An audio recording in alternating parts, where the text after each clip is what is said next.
Welcome to Wealth Coffee Chats, folks, for your daily live updates. Get the most out of today's episode by participating in the chat. Make sure you ask some questions, be part of the conversation, have a bit of fun, grab a coffee or a tea, take some notes, and get ready to start your day, folks. Quick few housekeeping rules, though. No spamming, no advertising or self-promotion in the chat. That's not on. Be kind and respectful to everyone when participating. And most of all, have a good time.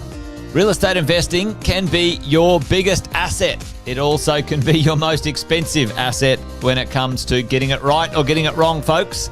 It can be time-consuming, stressful, and that's why here at Positive, we have what's called a 6-star team, a full-service team that provides integrated wealth and property investing solutions and services simply designed to help you progress towards your goal of passive income through your property portfolio, folks. Make sure you check out our other podcasts on the Positive Mentor Network. Not only is there Wealth Coffee Chats, there's the Urban Property Investor. Drops every Wednesday with straight talking investing strategies and lessons with Sam Saggers. Property Investor Tales. This is where our clients, you guys, share real life stories from property investing, hosted by some of our advisors and strategists. And that's done every fortnight, dropping every Monday. Wealth, Wine and Wisdom, folks, that debriefs the week that was in the world of finance and property, hosted by yours truly, Jason Witten and Andy Fenton on Fridays. Hey, good morning, folks.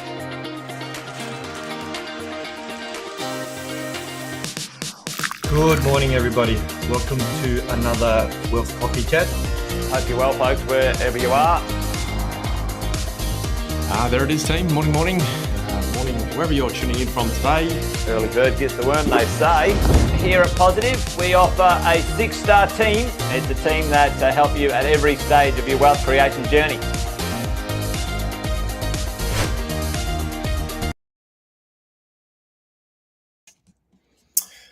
Good morning, everyone. Good morning. How good's the new intro?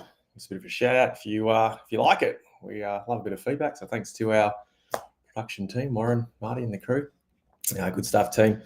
Wealth Coffee Chats, 8:10 here in Queensland, Brisbane, where I'm shooting in from. Morning to you guys. Here for an edition of Property Management. I missed out last week, so I'm back. I'm back, team. Here for another episode, here for another session with you guys. Kind of felt like I missed out. I was on a plane to Canberra exploring some new property, and it's exactly what we're going to talk about today. Some interesting topics. So, if you are here for the first time, welcome along. Wealth Coffee Chats, property management editions on Wednesdays. You might have noticed a bit of the intro there, a few new faces. We've got Finance Fridays. I think we've got Tax Tuesdays. Daniel was here yesterday. So, of course, we will miss Jason. He'll be back. He'll be back shortly, team. He'll be back shortly. But there you go. All right, team. Let's head into it. So I might just start off and kick this off. Give us a bit of a shout out in the chat. I'm still learning the buttons, team. But if you haven't met me before, my name is Cash Shostad, here representing the property management team, as I said. Here for the R&W network, part of the 6-star team, your team. Here to bring you some news. How do we hold property? What are the challenges involved? We're going to work that out together, usually on a Wednesday, and we answer all things about how do we, maximize rents, how do we work through tenancy management, and all sorts of things that goes on when it comes to holding property. So if you guys are cool with that, we will get this off. As always, questions in the chat, team. Love a bit of banter. Any topics, questions, things come up during the presentation or ongoing, please pop that in the chat for me as well. So today's topic, see if you guys in here. Shabab's on here. Unfortunately, you've got me today, Shabab, not Jason, but I'll do my best to fill those shoes. So, team, if you are tuning in from anywhere special today, let me know in the chat. Sometimes we get some people tuning in from Bali and overseas and whatnot. So, if you're on a holiday, let me know. But today's topic, team, as I get the pointers up on the screen, is how to avoid this one thing to secure tenants faster. If you've been tuning in for the last 12 months and you've been here on a Wednesday, then you might know what one of these things might be. So please pop that in the chat. But, team, I've been doing this 14 years now. I think 14, going into my 14th year. Along the way, you find out what works, what doesn't. And what I've been asked a lot of lately, probably in the last 12 months, is this one thing. And I just wanted to highlight it this morning, talk to you guys about it, maybe get some feedback from you and your experiences. But it's how to avoid this one thing and secure tenants faster. So if you know what it is, pop it in the chat for me. If you don't, that's okay. I'm going to give you the answer anyway, because I get asked this a lot, team. I get asked this a lot. The question I get asked is, hey, my property is vacant and it's in a hot market, right? I think we all agree vacancy rates nationally across the capital cities are relatively low, given history. And one of the things that can affect a longer vacancy in your time is around price, presentation, promotion, which we have covered in the past. But today I want to specifically talk about floor plans. Interestingly enough, over the last 12 months, one of the questions I get asked is, hey, how is my floor plan going to affect my ability to rent this property out, maximize my rent? Now, it's interesting because I think from what I'm feeling out there, what I observe, what a lot of the conversation, the questions I get asked is, hey, I'm looking to buy this property. What do you think of the floor plan? Is it functional? A tenant's going to like it? And it's a really important question. And I'm going to share an example today of a situation, of a scenario where at purchase price, perhaps they didn't really deep dive or review the floor plan. The property's now gone to market. It's 50 days on the market in a market where the vacancy rates are sitting at around 1.5%, and everything else around it's renting out. Now we can't change the location of the property. I think you guys would agree. We can't change necessarily walls and floor plans all the time, right? Depending on the property you have. Literally the only thing you can change when you get in that scenario, when you've been on the market for 50 days, is generally price. Now, in this scenario that I'm going to share, market rent, $600 per week, 4-bedroom home, family-orientated demographic and suburb.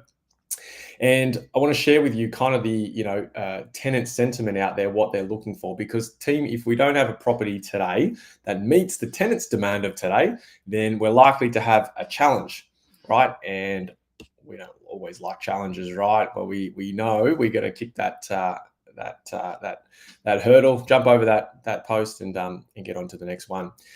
So there you go. Tando's on. Morning, mate. Hope you're well.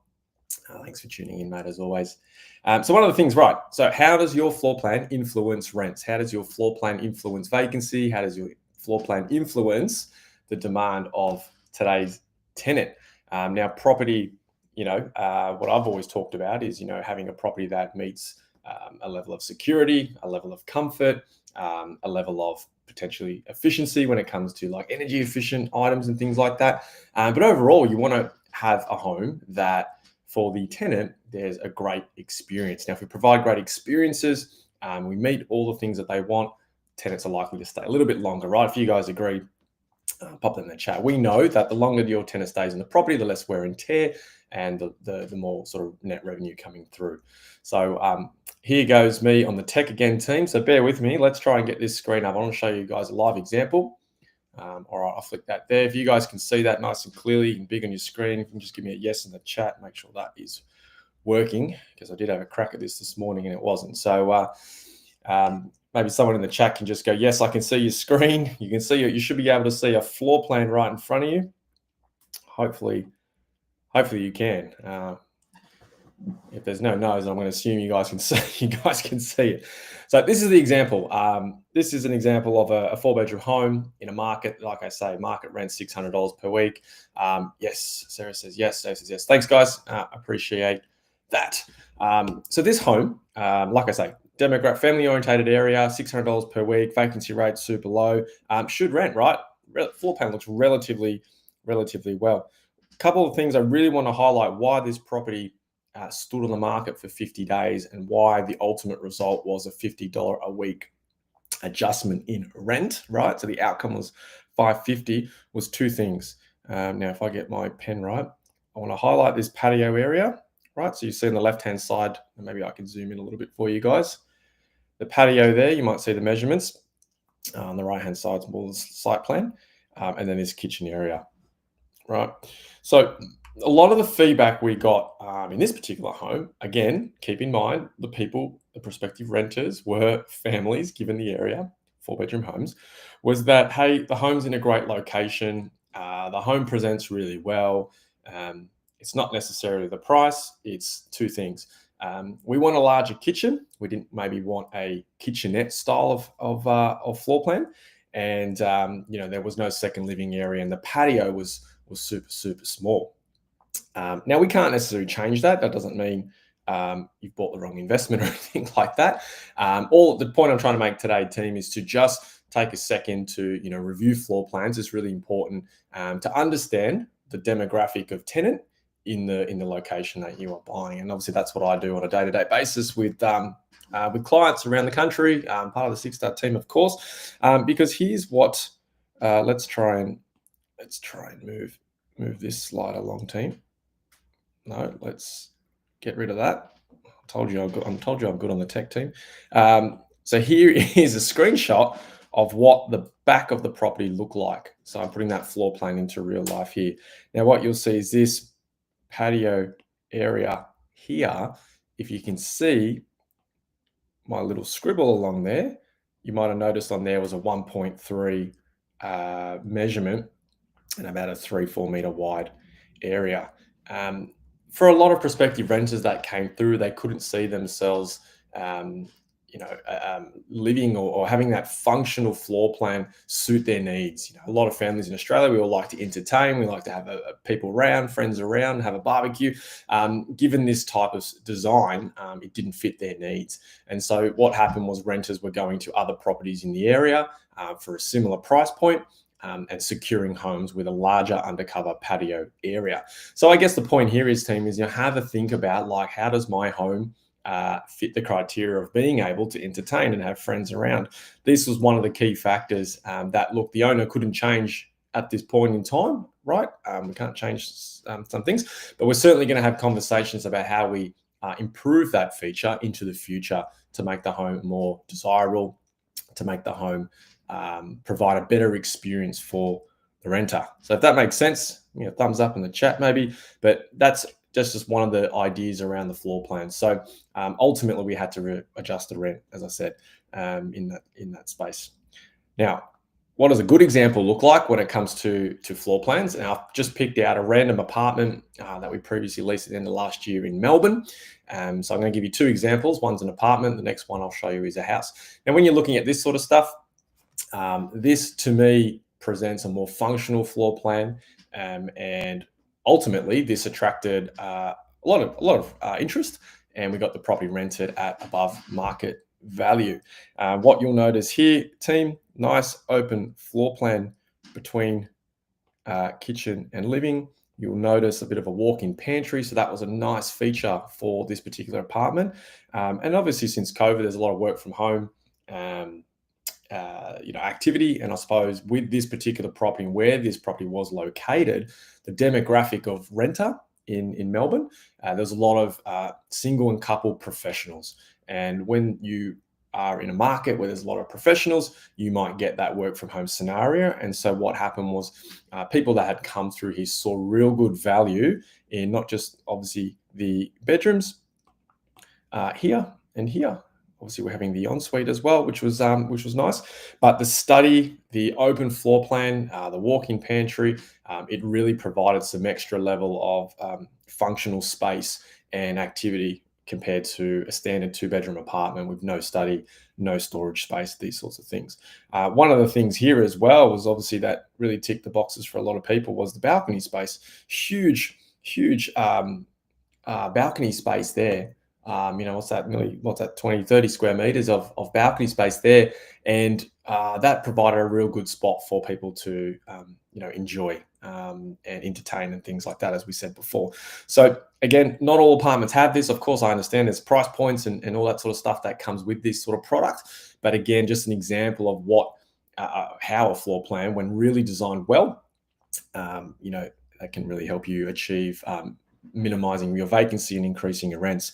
Now, obviously, part of the Six Star team, the great thing is a lot of the coaching team, the acquisitions team, the real estate team, this is what they look for, team, and then I can come in on the back and help you give you some feedback on what the demand of today's tenant looked like. If you're looking to purchase a home recently, here's another example. Again, this is a big 4 or 5 bedroom home, family orientated area here in Brisbane.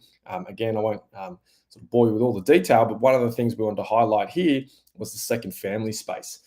You can think about it, like mum, dad, 1, 2, 3 kids maybe. They want a second living area. The mum and dad can stay downstairs with the kitchen area, overlooking that outdoor entertaining patio area. The kids can have a space upstairs for a second family space. So, team, these are some of the things that I think we certainly want to look at and review when it comes to your next purchase, your current purchase. If you've got an older property, 10, 20, 30 years old, you're looking at renovating or changing floor plans, you've got to look at how does that present to the marketplace in 2025? Is the tenant of today going to be attracted to that quality of property? So hopefully that's a bit of insight for you guys, because I get that question asked a lot, team, a lot. And once it's built, as per that first example, it's more challenging when it comes to being on the market and getting that property rented. So hopefully, team, that has given you guys a bit of a review into how floor plans can influence your level of vacancy and how to maximize your rents. Ultimately, we want to help you maintain and grow your wealth, and there's one of the things that you need to avoid when it comes to that. So if you're looking to purchase, if you're looking to get a review, certainly speak to a professional. Drop me a note. Talk to your coaching team. I think it's really important to review that sort of stuff, team. Otherwise, like the example I shared this morning, 50 days vacant. No one wants that, I'm sure. As always, team. So, team, that's me. Done and dusted for today. That went really quick. Hopefully that was all right. If you've got any questions, drop me on the email link below.